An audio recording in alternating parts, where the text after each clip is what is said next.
Your life is just a mirror, reflecting back who you think you are. So if you're not obsessed with the reality you're living in, it's not the world you need to change, it's you. So tell me, what have you been teaching the world to believe about you? Because every day, you're either reinforcing a role or rewriting it.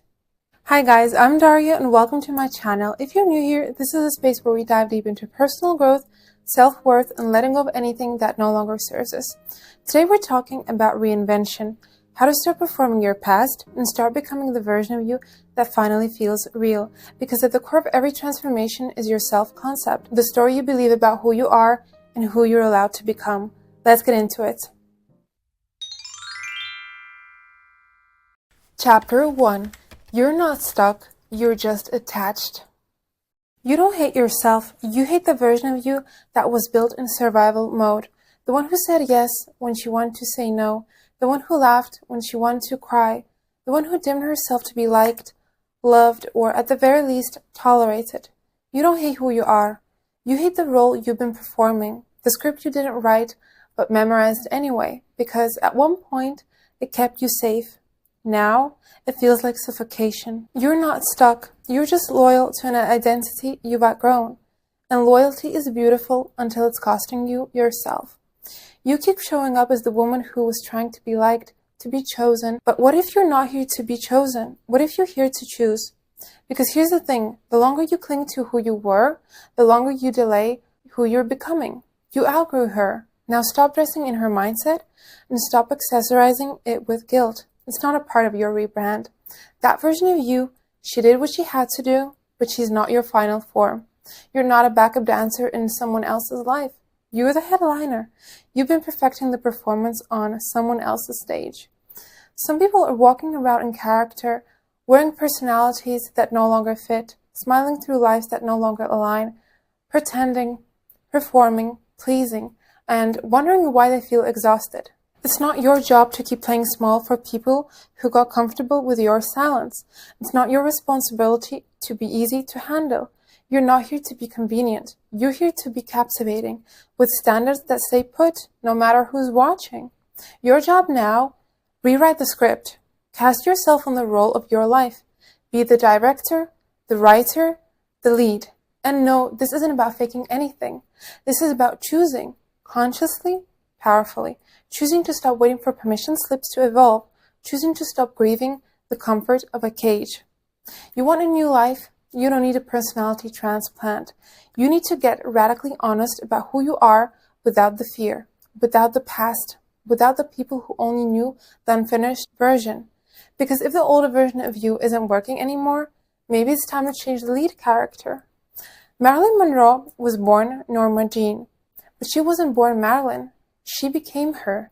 She studied her, designed her walk, crafted her voice. She became a woman the world couldn't ignore. And yes, it'll feel uncomfortable at first, change always does, but staying stuck in a role that was never meant for you, that's the real betrayal. Chapter 2. The mirror lies if your mind does. Let's talk about self-concept. You will never rise above the story you keep repeating in your head. And make no mistake, your life is built on those whispers. If you keep telling yourself you're always the second choice, you will live like you're the second choice. If your inner dialogue sounds like an emotional clearance rack, guess what? You'll accept half love, low standards, and almost. Don't be surprised when your reality reflects it like a loyal little mirror, because that's what the mirror does. It doesn't show you who you are. It shows you who you think you are. You can spend hours perfecting the outside, but if the voice in your head is unkind, it won't matter how flawless the makeup is. If your thoughts are unkind, the mirror won't reflect beauty. It'll reflect doubt. Let's make it simple. Your brain doesn't care whether your thoughts are true, helpful, or fair. It just believes whatever it hears the most. So if you keep saying you're hard to love, you will act like you're hard to love. You will choose people who confirm that belief. You will accept crumbs and call them dinner. And one day, you'll look around and realize you've been rehearsing a role you never auditioned for on a stage that was never yours. The most important conversation you'll ever have is the one no one hears. If your mind is feeding you recycled shame, your life will wear it like a uniform. But here's the important part. You're not a mirror, you're a canvas, and you can repaint everything. You can rewire every sentence, you can fire the inner critique, and hire someone who actually likes you. Someone who sees your softness as strength and standards as non-negotiable. Marilyn fired Norma Jean's doubts and hired someone who can handle the spotlight. You can too. You don't have to keep auditioning for a role you've already earned. You don't need a permission slip to see yourself in high definition. And no, it's not delusion to speak kindly to yourself. It's necessary. Speak to yourself like someone you're falling in love with. Romance your own mind, compliment your own courage, tell your reflection, you're not your past, you're your future. Tailored, glowing, not taking applications for approval. Rehearse this until it becomes muscle memory. I'm not what happened to me. I'm who I decided to be next. You're not dramatic. You're just done with silent suffering aesthetic. And finally, you're listening to yourself, louder than the world. And thank God, because you have impeccable taste. Chapter 3. Romanticize your reinvention. Becoming a new you is not a punishment. It's a privilege. A glow-up isn't just about bronzer and a blowout, it's about healing. And no, you don't need a meltdown or a mood swing or a dramatic plot twist to reinvent yourself. You can change just because peace sounds better than chaos. Let that be your luxury. You don't need to hit rock bottom when you can rise from wherever you are now, gracefully, intentionally, and in heels if you feel like it. You get to create new standards, new energy, new habits. You get to decide that you're no longer emotionally available for breadcrumbs, low vibration behavior, or people who only sort of value you. Because reinvention is not about pretending to be someone else. It's about remembering who you were before the world handed you its projections. You don't attract what you want. You attract what you believe you deserve. So let's start here. Let's raise the rent on your identity. Charge more for your time. Charge more for your energy.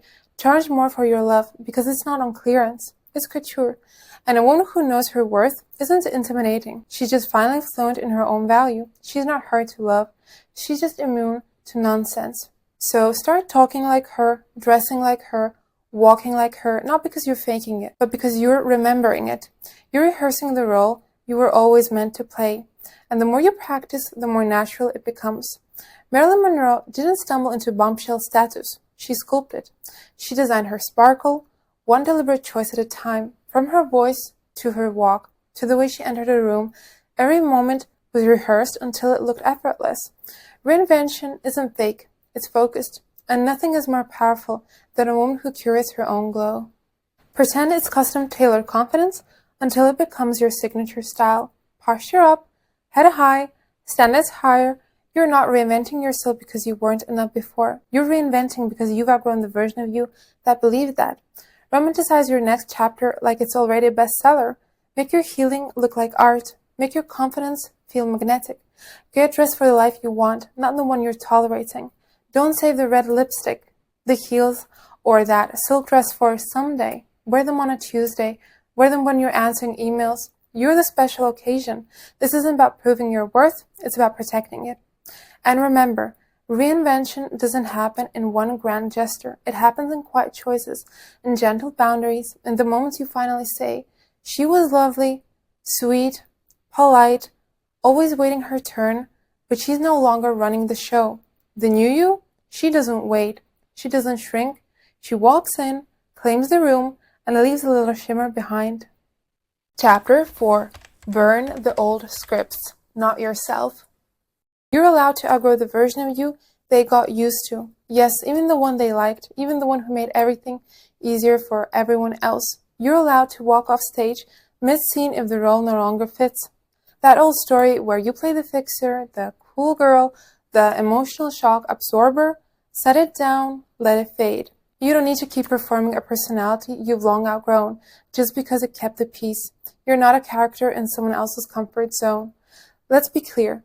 People will guilt you for changing, especially the ones who benefit from your self-abandonment. When your silence patted their ego, when your flexibility made their life easier, change anyway.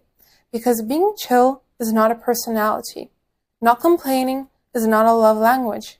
Being the family's unpaid therapist, that job's been filled by someone else, hopefully licensed. Your healing will offend people who preferred your self-betrayal. And guess what? That's not your problem. Healing is not a group project. This isn't the part of the movie where you wait for applause. This is the part where you clap for yourself in silence. after rewriting an identity that was written for someone else's benefit. It takes courage to say, I don't want to be her anymore, and then actually do the work. The small, unattractive, daily work. The uncomfortable, often lonely work. The kind that doesn't look like a globe on Instagram, but feels like a revolution in your nervous system. You're not fake for changing, you're just finally in alignment. And let's be honest, some of what you called loyalty was just fear wearing lipstick. You made it look pretty, but it was still fear. Fear of disappointing them, fear of losing your place, fear of being seen as too much once you stop being easy to ignore. Here's the truth, people will try to keep you as the version of you that made them feel most powerful. They'll tell you you've changed like it's an insult. Take it as a compliment. You're not here to be digestible.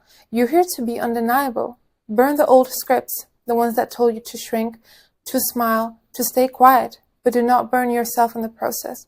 Reinvention isn't self-destruction, it's self-return. It's walking away from the version of you that kept getting cast in roles that required her to bleed quietly and love loudly, and never in reverse. You don't need a permission slip to evolve. You just need a good playlist, bold lipstick, and better taste, preferably in people. And if anyone asks you who you think you are now, smile, then say, someone with boundaries, standards, and excellent lightning. Chapter 5. Becoming her is a daily decision.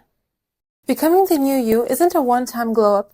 It's not a makeover montage with a dramatic hair flip and one killer outfit, though we love those obviously. This is a lifestyle. It's in the way you speak to yourself when no one's watching. It's in what you tolerate, what you entertain, what you gracefully walk away from without offering a PowerPoint explanation or exit interview. The new you doesn't beg, she doesn't shrink, she doesn't settle for being background noise in her own life. She chooses, she commands, she glows. And not the kind of glow up that washes off at night, the kind that's built from choosing peace over approval, boundaries over burnout, self-respect over second chances that don't deserve them. Every day you're asked a simple question. Am I aligning with who I was or who I'm becoming? The answer isn't in your outfit, your job title, or how many compliments you collected today. It's in how you handle that boundary. It's in how you spoke to yourself in the mirror. It's in what you didn't chase. Reinvention isn't about being perfect. It's about becoming honest. Honest about what you want, honest about who you're no longer willing to be, honest about how powerful you are, especially when you stop pretending you're not. Becoming her starts with choices so small, they're almost unglamorous. Marilyn Monroe didn't wake up famous, fearless, or glowing. She was born Norma Jean, shy, overlooked, often uncertain, but she studied the woman she wanted to be. She softened her voice, practiced her walk, learned how to take up space, not shrink inside it. Marilyn wasn't an accident. She was a decision, and so are you. Start small. Ask yourself, what would the future version of me say in this moment? How would she hold herself in this room? Would she accept this text, that invitation, this treatment, or would she raise the standard? What does she wear? What kind of signature style does she have? How does her body language look? How does she stand? What's her posture like? Does she keep eye contact? You could even create a mood board with the woman you're becoming. Collect icons, women, characters, aesthetics, and outfits that inspire you. Give that version of you a vibe, a name, and attitude, and then start interpreting her into your real life. Try the outfit, practice the posture, adjust the tone, because the truth is, you built her first. Then one day, you realize you've become her, not by pretending, but by practicing. What once felt like an effort becomes instinct. It turns into your new normal, your baseline, your standard. When you stop performing like your old self, don't be surprised if your past starts feeling insecure. She should. You're out of her league now. You're not obligated to carry the expectations that were assigned to the unfinished version of you. You're allowed to say, that used to be me, it's not anymore. No guilt, no grand announcement, just growth. Becoming her isn't a magical event. It's a decision, a daily one, sometimes an hourly one, but make no mistake, every time you choose her, every time you choose you, you're rewriting your life in real time. And no, you don't need anyone's applause, but you should hear the way your future self claps for you.